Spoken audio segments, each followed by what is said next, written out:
जब धरती जवान थी, जब हिमालय भी पैदा नहीं हुआ था, जब भारत आज के जैसा नहीं था, तब भारत की भूमि पर एक पर्वत श्रृंखला खड़ी थी, शांत, मजबूत और बेहद प्राचीन। इस पर्वत श्रृंखला का नाम है अरावली पर्वत श्रृंखला।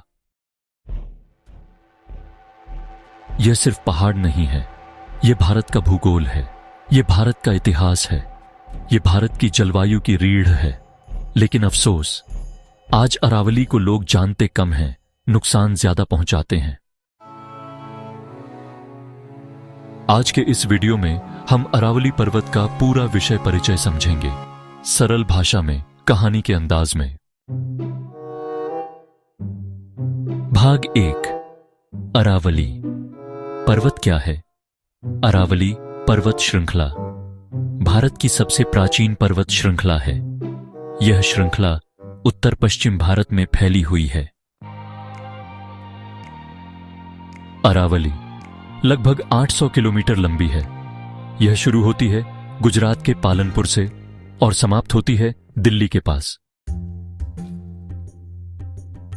अरावली 4 प्रमुख राज्यों से गुजरती है: गुजरात, राजस्थान, हरियाणा और दिल्ली। भाग 2, अरावली का नाम कैसे पड़ा? अरावली शब्द संस्कृत भाषा से आया है। अरावली का अर्थ है पर्वतों की कतार या पर्वत श्रृंखला। प्राचीन ग्रंथों में इसे अलग अलग नामों से जाना गया: अरवल्ली, अरवल, पर्वतमाला। यह पर्वत भारत की संस्कृति का हिस्सा रहा है। भाग 3, अरावली की उम्र कितनी है? अब एक चौंकाने वाला तथ्य, अरावली पर्वत लगभग 300 से 350 करोड़ वर्ष पुराना है, यानी यह हिमालय से भी कई गुना पुराना है। जब अरावली बनी तब पृथ्वी पर जटिल जीवन भी नहीं था। अरावली धरती के शुरुआती भूगर्भीय इतिहास की जीती जागती किताब है। भाग 4, अरावली कैसे बनी? अरावली प्लेट टेक्टोनिक्स से नहीं बनी, यह बनी धरती की आंतरिक हलचलों और चट्टानों के दबाव से। लाखों वर्षों तक चट्टानें ऊपर उठती रहीं, लेकिन समय के साथ हवा, पानी और मौसम ने इन्हें काट छांट दिया। इसलिए आज अरावली ऊंची नहीं बल्कि पुरानी और घिसी हुई है। लोग अक्सर पूछते हैं, अरावली इतनी छोटी क्यों है? उत्तर सरल है, अरावली पुरानी है, हिमालय नया है, हिमालय अभी भी बढ़ रहा है। अरावली समय के साथ घिसती चली गई, लेकिन महत्व में अरावली हिमालय से कम नहीं।